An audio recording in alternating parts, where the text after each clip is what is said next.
안녕하세요. 제가 이번에 가지고 온 종목은 네카오, 네이버와 카카오를 가지고 왔습니다. 자, 일단 오늘 시장이 조금 안 좋은 부분 때문에 약간 더 빠지는 모습이 카카오에서도 보여줬고 네이버도 솔직히 좀 좋은 모습이 나오는 건 아닙니다. 자, 그럼에도 불구하고 우리가 기다렸던 일정은 정말 얼마 안 남았거든요.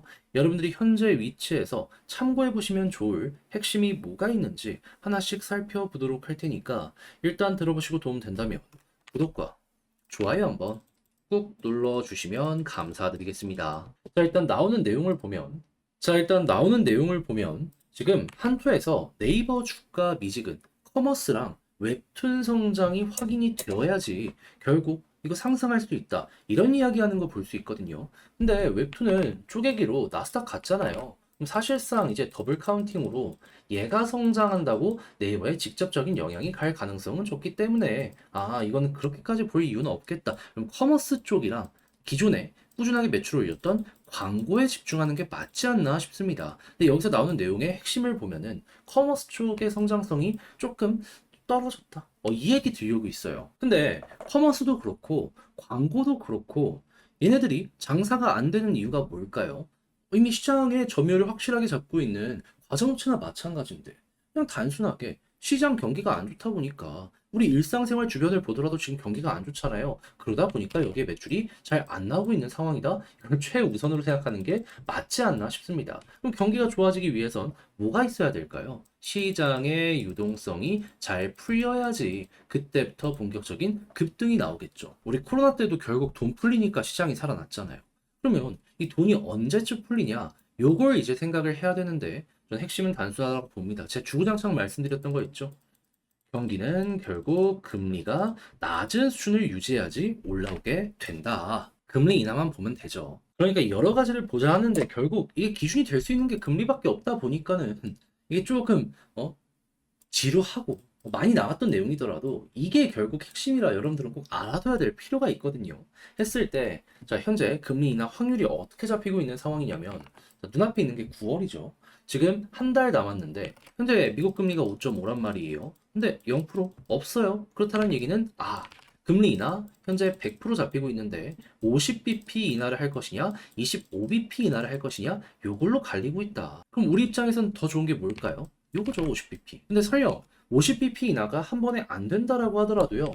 지금 11월에 대한 확률을 보게 된다면은 자, 한 번 인하면 5.25인데 없잖아요. 그렇다는 얘기는 25bp씩 한 번 더 한다면 이것도 100% 잡히고 있는 상황이고 그리고 12월까지 본다라고 하더라도 25bp씩 해서 두 번이면 5.00인데 이것도 없는 걸 보면은 못해도 연말까지 75에서 100bp 정도는 금리 인하할 가능성이 상당히 높구나. 그럼 이 시점만 잘 보더라도 여러분들은 금리 인하할 때마다 한 번씩 꿈틀꿈틀꿈틀 요거 먹으러 가볼 수가 있다라는 거예요. 그렇게 해서 이전부터 꾸준하게 얘기가 나왔던 최종적인 목표 3% 언더까지 가게 된다면 사람들 이제 뭐 대출이나 이런 부분들도 부담이 덜어지게 될 테니까 자연스럽게 소비가 증가하게 될 수밖에 없고 경기에 활력이 뛸 가능성이 높아지게 될 수밖에 없겠죠. 그리고 이건 한국뿐만 아니라 전 세계적인 일이기 때문에 제조업 중심의 수출 국가인 한국 입장에서는 해외에서 소비력이 증가한다, 수출이 증가한다.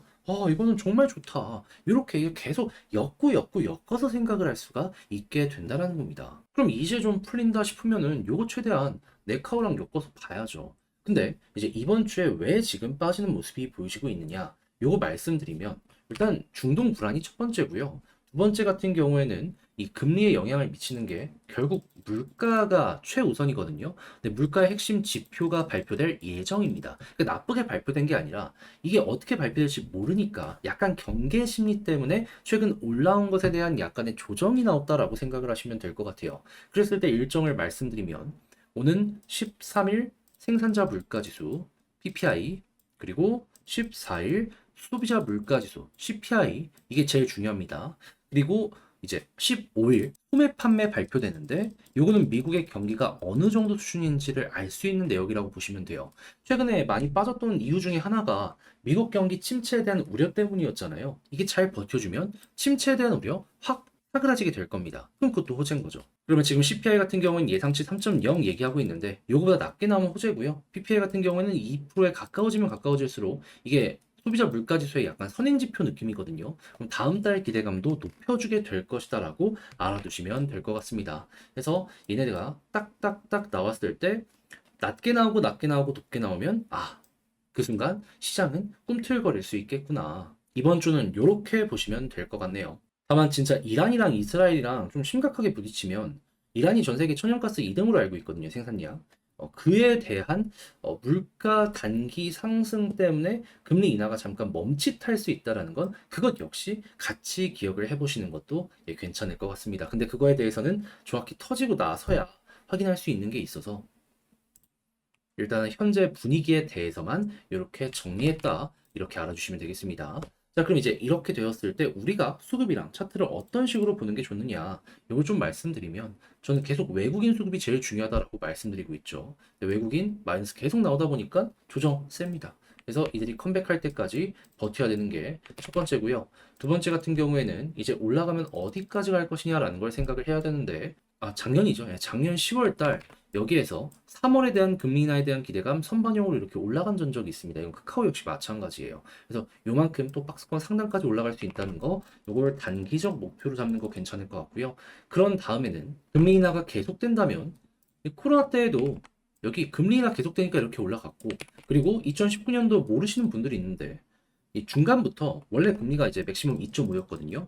트럼프가 압박해가지고 금리 인하 스타트 끊어가지고 할 때마다 이렇게 바닥 찍고 올라가고 행보하고 인하할 때마다 한 번씩 한 번씩 이렇게 올라가는 모습 보여줬기 때문에 이것 역시 같이 참고하시면 될 것 같습니다. 그래서 난 단기를 원한다 하시는 분들 같은 경우에는 금리 인하가 빠르게 진행되는 시기 그것만 노리시면 될 것 같고, 난 중장기적으로 완벽한 걸 원한다라고 생각을 하신다면은 금리 인하가 멈춰지게 될 때까지 그냥 그대로 끌고 가는 것도 하나의 방법이지 않을까 싶네요. 특히나 이걸 약간 적금으로 생각을 한다면 훨씬 쉽게 볼 수 있을 것 같아요. 저라면 이 적금 저는 매력적이라고 생각합니다. 왜냐면 이렇게 올라갔을 때 여기에서도 보시면은 거의 100%거든요. 자, 그러면 지금 본 걸 바탕으로 이 글로 쓰면서 총정리 영상 마치도록 하면은 이제 회사의 실적은 경기가 안 좋기 때문인데 이것도 결국에는 금리가 인하되기 시작하면 풀리기 시작할 것이다. 근데 여기에 대해서 지금 나오는 소식은 9월 FOMC 가능성 상당히 높은 부분으로 들려오고 있고 연말까지 속도를 낼 가능성이 높다. 근데 지금 왜 조정이 나오냐? 여기에 영향을 미치는 주요 지표가 이번 주 공개될 예정이라. 이게 아까 말씀드렸던 것처럼 각자에 맞춰서 잘 나오게 된다면 기대감 키우니까 이거 꼭 보시면 좋고, 그런 상황 속에서 수급은 외국인 그리고 성향에 맞춰서 좀 단단한 중장기 하실 분들은 이제 금리 중간에 인하하다가 멈칫멈칫하는 기간이 있을 거거든요. 그럼 이런 모습이 보여지게 되었을 때 단기는 정리하시고 중장기는 이런 상황이 오더라도 버티면서 이 금리 인하 계속 되는 한 이렇게 올라갈 수 있거든요. 요거까지 끝까지 발라먹고 금리 인하 이제 마무리에 대한 얘기가 들려오게 된다면 그때 정리하시는 것도 굉장히 좋은 방법이지 않을까. 요거는 여러분들 상황에 맞춰서 갈라서 보시면 될 것 같습니다. 자, 이렇게 해서 네카우 쭉 한번 분석을 해봤는데 어떻게 여러분들께 도움이 되었을지 모르겠습니다. 잘 보셨다라고 생각을 하신다면 구독과 좋아요 한번 부탁드리고요. 저는 다음에 더 좋은 영상으로 다시 한번 인사를 드리겠다라고 말씀드리며 이상 주식 정리해드리는 주정남이었습니다. 영상 끝까지 시청해주셔서 감사드리고요. 여러분들 모두 지금 더운데 남은 시간 화이팅 하셨으면 좋겠네요. 감사합니다.